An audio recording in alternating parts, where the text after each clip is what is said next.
I've been working towards this for the last 8 weeks. It's a goal I set myself, I guess, just so that I could get refocused and everything after I had Sebastian. And yeah, it's just good. It's what I love doing, so I just love being out there.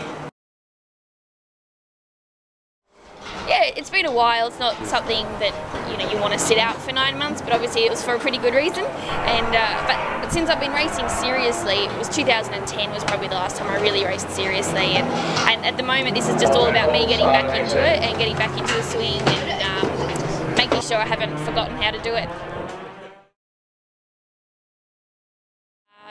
It is very hard for any mother out there who's trying to get back into her career and motorsport, especially when your husband also races, because he can't be counted on to look after the kids. He'll be doing his own thing.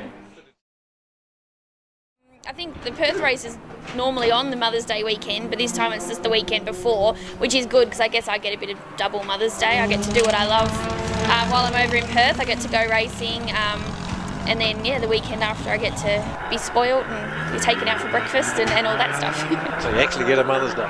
Yes, I think I will, which is good. If we were racing over there, I wouldn't, because obviously Garth would be busy. And yeah, then yeah, someone has to look after the kids, and usually it's the woman who sort of takes that step back from her role in motorsport to look after the kids. And it's a bit of a shame, I guess, but I guess it's a reality of life, but I don't think it should stop anyone. And I think motorsport is such a great family environment, and if you can somehow have the children at the track with you doing things, I think it's a great environment for everybody.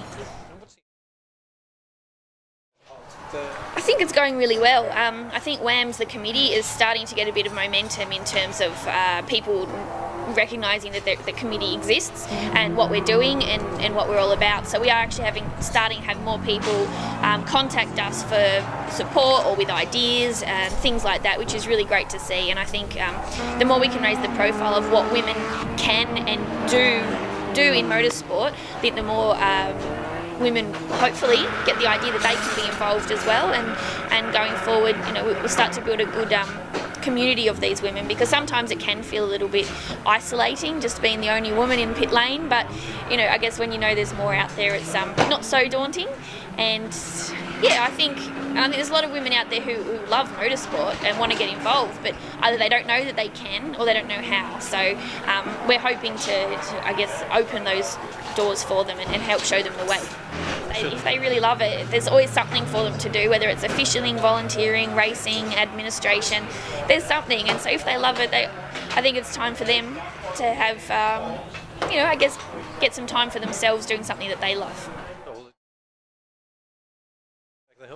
Yeah, that's right. I got a new helmet this year, and I wanted to have Scarlett and Sebastian sort of with me when I'm racing. So I got the Chinese horoscopes put on the back, which is Scarlett's a rabbit and Sebastian's a snake. So it looks pretty cute, I think. It's very addictive, actually. I thought I was going to give up a couple of years ago. It lasted a couple of months until someone said, "Oh, do you want to drive my car?" And I was like, "Yep, I do." And yeah, I don't think I can stop. It took me a bit longer after I had Scarlett to get back into it, because the first baby is a bit like, whoa, what's going on? But once I got back into it, I realised I don't think I can stop, and I'll always be doing it at some level, whether it is just for fun when I can, or if an opportunity comes up to do it a bit more seriously, then that would be great too. But yeah, I think I'll always be doing something. Would you let your kids go up and be racing car drivers? Of course. Look, it's hard, whether you're male or female. It's a hard industry to get somewhere. There's so many talented drivers out there, and in Australia there's 20 spots for those talented drivers to get, actually earn a living.